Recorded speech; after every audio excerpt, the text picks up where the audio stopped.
So, today we're going to start our new chapter, bank reconciliation statement.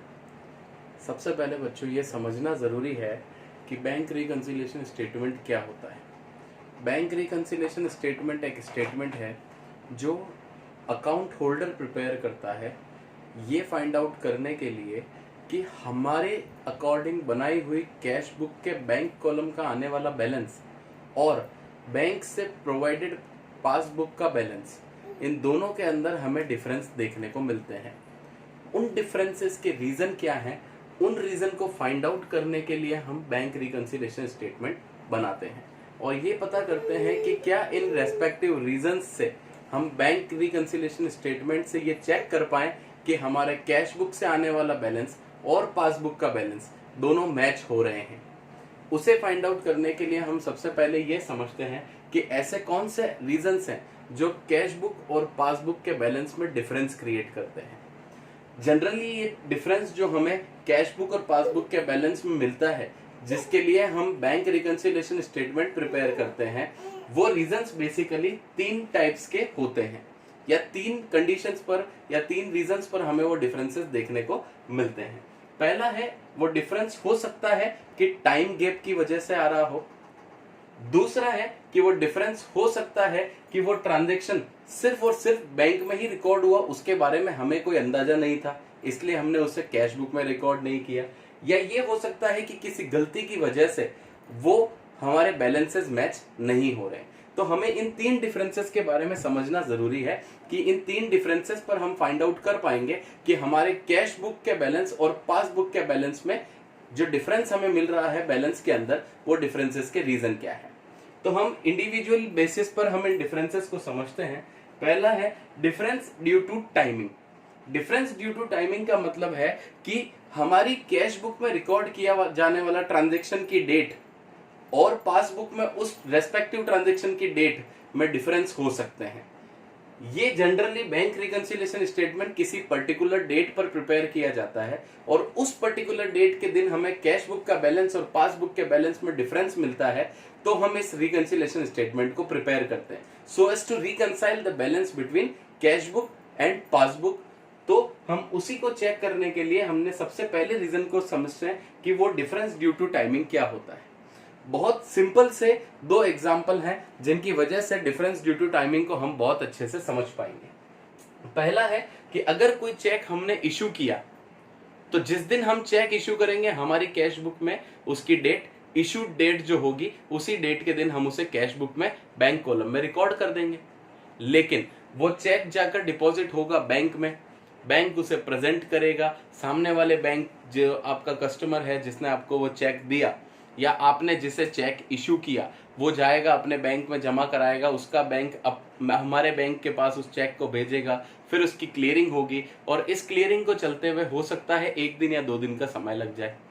तो आपने मान लो 2 जनवरी के दिन चेक इशू करके दिया, सामने वाली पार्टी को 2-3 दिन काम था तो वो चेक उसकी जेब में ही पड़ा रह गया या उसकी ड्रॉर में पड़ा रह गया। उसने 4 दिन बाद 6 जनवरी के दिन उस चेक को डिपॉजिट करवाया और 7 जनवरी को उसके बैंक अकाउंट में पैसा आया।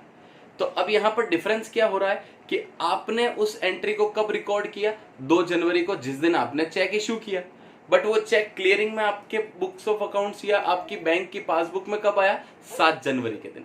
तो ये जो 5 दिन का डिफरेंस है वो कहलाता है difference due to timing. Difference due to timing मतलब कैश बुक में उस एंट्री की डेट और पासबुक में उस एंट्री की डेट में डिफरेंस है। अब मान लो अगर मैं 5 जनवरी को कैश बुक और पासबुक का बैलेंस चेक करता तो मेरी कैश बुक में बैलेंस कम आ रहा होता, क्योंकि मैंने जो चेक इशू किया उससे मैंने सेम डेट पर अपनी कैश बुक के बैलेंस को रिड्यूस कर दिया था। लेकिन पासबुक में अभी तक वो चेक बैंक के पास क्लियर होने के लिए नहीं आया, इसलिए पासबुक का बैलेंस ज्यादा होगा in comparison to cash book में आने वाले बैंक के बैलेंस के बराबर। तो इन दोनों के कंपैरिजन में डिफरेंस है। इस डिफरेंस का रीजन क्या है, डिफरेंस ड्यू टू टाइमिंग। इसी तरह से जिस तरह से हमने चेक इशू किया, फॉर एग्जाम्पल किसी पार्टी ने, किसी कस्टमर ने हमें चेक दिया है, हमने उस चेक को आज रिसीव किया, मान लो आज डेट है 5 अप्रैल, 5 अप्रैल को वो चेक रिसीव किया। कुछ दिन के लिए वो चेक हमारे ड्रॉर में पड़ा रह गया और हम भूल गए। 1 महीने तक वो चेक पड़ा रहा और हमने उसे 5 मई के दिन जाकर बैंक में डिपॉजिट कराया और 5 मई शाम को या 6 मई सुबह हमें उसका पेमेंट रिसीव हुआ। अब इस रेस्पेक्टिव चेक की एंट्री हमारी कैश बुक के अंदर 5 अप्रैल के दिन नजर आ रही है, क्योंकि हमने उस चेक को 5 अप्रैल को रिसीव कर लिया। क्लियर?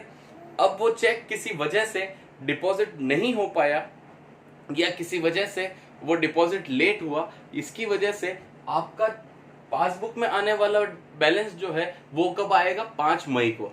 आपका कैश बुक में बैलेंस कब आ रहा है? 5 अप्रैल को। अब मान लो आपने 30 अप्रैल के दिन अपना बैंक रिकंसिलिएशन स्टेटमेंट आप बना रहे हो मंथ के एंड में, तो आपको पता लगा कि आपकी कैश बुक में बैलेंस ज्यादा आ रहा है, और वो ज्यादा किसकी वजह से? एक 5,000 का बैलेंस का डिफरेंस आ रहा है, क्योंकि 5,000 का चेक आपने जमा कराया अपनी कैश बुक के हिसाब से कि वो चेक डिपॉजिट हुआ, लेकिन वो चेक अभी भी प्रेजेंटली आपके पास पड़ा हुआ है, तो बैंक का बैलेंस उसकी वजह से इंक्रीज नहीं हुआ, क्योंकि बैंक का बैलेंस तो 1 महीने बाद इंक्रीज होगा जिस दिन आप वो चेक डिपॉजिट कराएंगे। तो ये डिफरेंस जो कहलाते हैं वो है डिफरेंस ड्यू टू टाइमिंग। अब हम दूसरे डिफरेंस के लिए समझते हैं, वो है transactions recorded by the bank. ऐसे बहुत सारे ट्रांजेक्शन है जो डायरेक्टली बैंक हमारे बिहाफ पर कर देता है। जैसे सबसे पहला, बैंक ने हमारे खाते में ब्याज जमा कराया, जिसका हमें कोई अंदाजा नहीं है कि कितनी तारीख को ब्याज जमा हुआ, कितने रुपए का जमा हुआ। वो जब हम बैंक स्टेटमेंट लेकर आएंगे या पासबुक में एंट्री करा कर लेकर आएंगे, तो हमें पता लगेगा कि इतने रुपए का इंटरेस्ट बैंक ने हमें दिया है। तो ये एंट्री जो है वो पासबुक में बैलेंस को इंक्रीज कर रही है, लेकिन कैश बुक में हम उस बैलेंस को इंक्रीज नहीं कर रहे हैं। तो पासबुक के अंदर हमारे बैंक इंटरेस्ट में बैलेंस इंक्रीज हो रहा है, लेकिन कैश बुक में नहीं हो रहा, क्योंकि हमें उसका अंदाजा नहीं है। जिस दिन मुझे पता लगेगा कि मेरे बैंक के खाते में इतना बैलेंस या इतना इंटरेस्ट क्रेडिट हुआ, मैं उस दिन उसे कैश बुक में रिकॉर्ड कर दूंगा। लेकिन जब तक मैं बैंक स्टेटमेंट निकला कर नहीं लाऊंगा, तब तक पासबुक के बैलेंस और कैश बुक के बैलेंस में डिफरेंस रहेगा। इसी तरह से बैंक हमारे खाते से किसी तरह का कोई चार्ज डिडक्ट कर रहा है, तो उसका हमें अंदाजा नहीं है। जब पासबुक के स्टेटमेंट निकाल कर लाएंगे तो पता लगेगा कि बैंक में इतने रुपए के चार्जेस हमारे लग गए। नेक्स्ट है इंटरेस्ट और डिविडेंड बैंक हमारे बिहाफ पर कलेक्ट कर लेता है। आपने अगर मान लो किसी बैंक में आपने एफडी करा रखी है, तो उसका जो भी ब्याज आएगा वो आपने अगर सपोज रिकरिंग बेसिस पर ले रखा है, तो वो इंटरेस्ट जितना भी होगा वो आपके खाते में जमा हो जाएगा। लेकिन आपको नहीं पता कि उस एफडी पर कितना इंटरेस्ट आया होगा, कितना डिपॉजिट हुआ, कितने दिन का दिया, कैसे दिया। तो वो भी हम जब स्टेटमेंट लाएंगे तो पता लगेगा। इसकी वजह से हमारे कैश बुक और पासबुक के बैलेंस में डिफरेंस देखने को मिल सकता है। तो ये सब कहलाते हैं transactions recorded by the bank only. ये सिर्फ बैंक रिकॉर्ड करता है, इसका हमें अंदाजा नहीं होता। बहुत बार होता है कि हम स्टैंडिंग इंस्ट्रक्शन और डायरेक्ट पेमेंट के लिए हम कह देते हैं। मान लो मैंने इंश्योरेंस करा रखा है किसी कंपनी से, और हर साल की एक पर्टिकुलर डेट पर उसकी प्रीमियम का पेमेंट होता है। अब मैं मान लो मैं भूल जाता हूँ, इसलिए मैंने इंश्योरेंस कंपनी को कह दिया कि आप इस पर्टिकुलर डेट पर मेरे खाते से पेमेंट निकला लेना, और यही इंस्ट्रक्शन मैंने बैंक को दे दिया कि इस पर्टिकुलर डेट पर आप इस इंश्योरेंस कंपनी का मेरी इतनी प्रीमियम है, इसका पेमेंट आप इन्हें करवा दें। तो ये तो शेड्यूल्ड ट्रांजैक्शन है जो आपने बैंक को इन्फॉर्म कर दिया, लेकिन आप भूल गए। इसकी वजह से आपने उसे कैश बुक में रिकॉर्ड नहीं किया, लेकिन बैंक ने उसे ड्यूली टाइम पर पेमेंट कर दिया। तो ऐसे भी ट्रांजैक्शन हो सकते हैं जिनका डायरेक्ट पेमेंट बैंक के द्वारा कर दिया गया, लेकिन हमने उसे रिकॉर्ड नहीं किया। नेक्स्ट है डायरेक्ट डिपॉजिट बाय कस्टमर। बहुत बार ऐसा हो सकता है कि कस्टमर हमें बिना बताए हमारे खाते में पैसा जमा करा देता है। हम किसी से पैसा मांगते हैं, आज 1 अप्रैल के दिन मैंने उसे अकाउंट नंबर वगैरह लिखकर भेज दिया कि यार अपना हिसाब 10,000 का, इसमें आप जमा करा देना।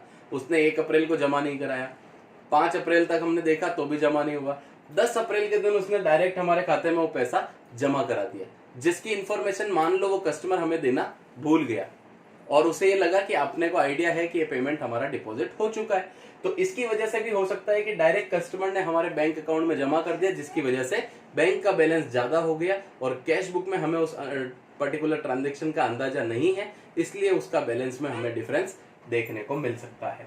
नेक्स्ट है dishonour of bill discounted with bank. बहुत बार ऐसा होता है कि कोई बिल को हम बैंक से डिस्काउंट करवाते हैं।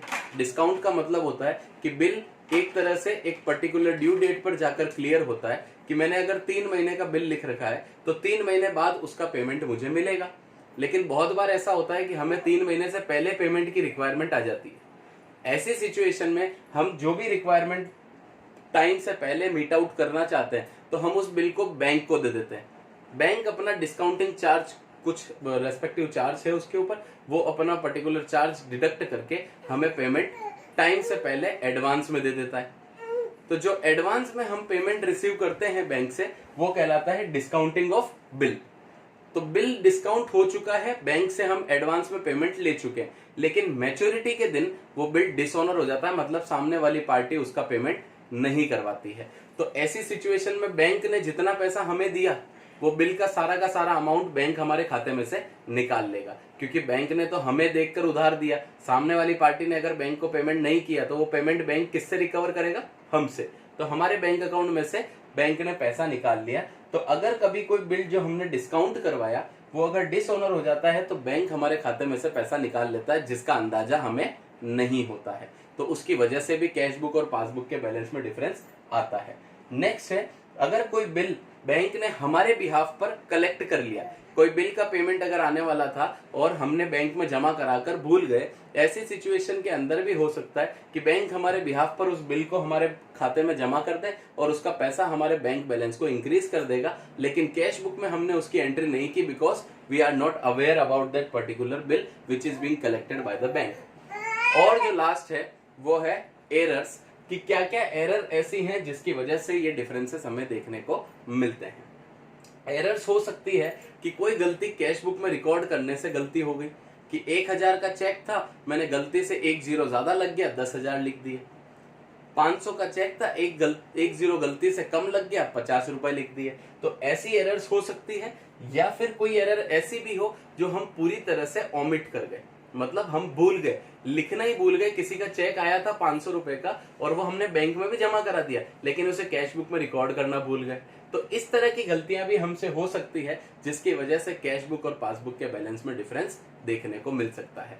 तो बैंक रिकंसिलिएशन स्टेटमेंट क्यों प्रिपेयर किया जाता है? ताकि हम उन डिफरेंसेस को फाइंड आउट कर सकें जिसकी वजह से कैश बुक और पासबुक के बैलेंस में डिफरेंस हमें देखने को मिल रहा है। जो ये बेसिक डिफरेंसेस हैं वो आपके सामने हैं, आप एक बार इन्हें फिर से रीड कर सकते हैं कि क्या क्या रीजंस हैं जिसकी वजह से हमें कैश बुक और पासबुक के बैलेंस में डिफरेंस देखने को मिलता है। टाइमिंग का डिफरेंस, ट्रांजैक्शन बैंक ने डायरेक्ट रिकॉर्ड किया उनका डिफरेंस, या कोई एरर और ओमिशन अगर हमसे हुआ तो उसकी वजह से भी कैश बुक और पासबुक में डिफरेंस देखने को मिल सकते हैं।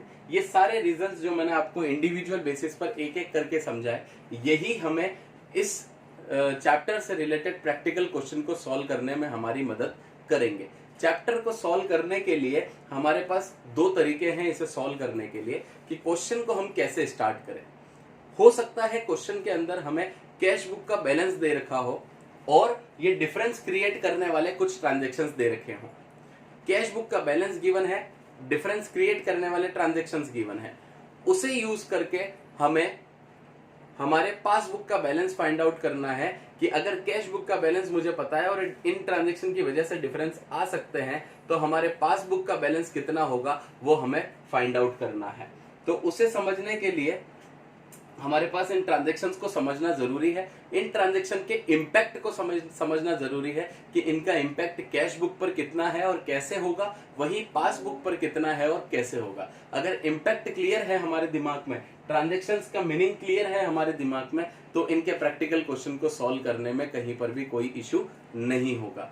तो आज की क्लास में मैंने आपको यही समझाया है कि बैंक रिकंसिलिएशन स्टेटमेंट क्या होता है और वो बैंक रिकंसिलिएशन स्टेटमेंट क्यों प्रिपेयर किया जाता है, ताकि हम डिफरेंस जो हमारी कैश बुक और पासबुक में आ रहा है उन डिफरेंसेस को फाइंड आउट कर पाए, उनके पीछे के रीजंस को निकाल पाए कि हमारे कैश बुक का बैलेंस और पासबुक का बैलेंस मैच क्यों नहीं कर रहा है। मैं हर बार कैश बुक बोल रहा हूं तो इसका मतलब है कैश बुक का बैंक कॉलम, कैश बुक के कैश कॉलम की बात नहीं कर रहा मैं, कैश बुक का बैंक कॉलम जिसमें हमारे बैंक का बैलेंस आता है। तो वो बैंक का बैलेंस हमारी कैश बुक के हिसाब से और बैंक की पासबुक के हिसाब से अलग अलग आ रहा है, तो हम बैंक रिकंसिलिएशन स्टेटमेंट प्रिपेयर करेंगे, जिससे ये फाइंड आउट करेंगे कि इन दोनों बैलेंसेस में जो फर्क आ रहा है उस फर्क के पीछे क्या रीजंस है। तो वो ये रीजंस हैं जिनकी वजह से हम बैंक रिकंसिलिएशन स्टेटमेंट को प्रिपेयर करके चेक कर पाएंगे कि इन दोनों का डिफरेंस इन रीजंस की वजह से आ रहा है। तो वो फाइंड आउट करने के लिए हम बैंक रिकंसिलिएशन स्टेटमेंट प्रिपेयर